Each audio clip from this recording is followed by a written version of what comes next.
Hello, welcome back, ladies and gentlemen. This is Robin Larry Dokino, and we are dealing with a topic: African youth in diaspora, how to sustain African Christians in diaspora, how to sustain our youth in the churches, and we have just begun to scratch the surface, and we realize that it's a tough issue. It's an issue that's going to involve you and me and everyone out there who is a practicing Christian who believes in God. How do we save our young people? So please, as you are listening, make sure to be a part of this whole discussion. Now, we're going to wrap up this phase of the discussion and to make way for a continuation in the next 1 or 2 weeks. And so please make time to join us right here on Majesty Christian TV Network. Once again, I would like to welcome back my panelist, Richard Che, who is a PhD researcher in sociology, and Elvis Martin, who is also a PhD researcher in global development. Welcome, gentlemen. Welcome once again. Welcome back. Thank you. Yeah. Okay. Now, I think we have just kind of stirred up the waters, which is good, and we intend to get others involved. I think that the scope is large. I mean, those we need to reach out to. You know, we may not need to do too much. We'll tap some people and get them moving to push them with a concept and get them to do something about it. I believe the Lord will help us. So, just in conclusion for this phase, where do you believe we should go from here? Elvis first, and then Richard. Yes, I think that we are at a point. The Africans in diaspora, Africans in Amsterdam, in the Netherlands. I think that we've reached a point where churches, they have to ask the question: what happens after the first generation of Christians? Move on when they no longer have the capacity to continue running the churches. Can you keep it very brief? What do we need to do? So I think that we have to continue with these discussions just as we've started.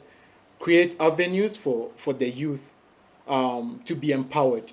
Create programs for the youth at home, between families. Create programs for the youth in churches. So it can be within churches, and then also between churches. It can be sports programs, social programs where they come, they share the Bible, and also do some other things, and also give them some responsibilities in the churches, which is very, very important. I think that is where the empowerment really matters. That at some point, parents or elders in churches have to give responsibilities to the youth. They have to be involved in this point is a nice one, but it doesn't just happen. Why? Because, you know, the things of God or responsibilities in the church, they are sacred. And if you have a child that is smoking or living anyhow, you just can't put that person on the altar. Exactly. So it's a nice point. I think any progressive church leader would like to involve young people who are promising in his or her congregation. Yes. So I think it's not an issue. But I don't. Unless you are saying that some pastors are deliberately No. ignoring the kids and not giving them the chance. No, not that. It could be that there. So if the question is that there are no youth to occupy positions in the church, it's a problem. It's a problem. We have to ask why is that happening?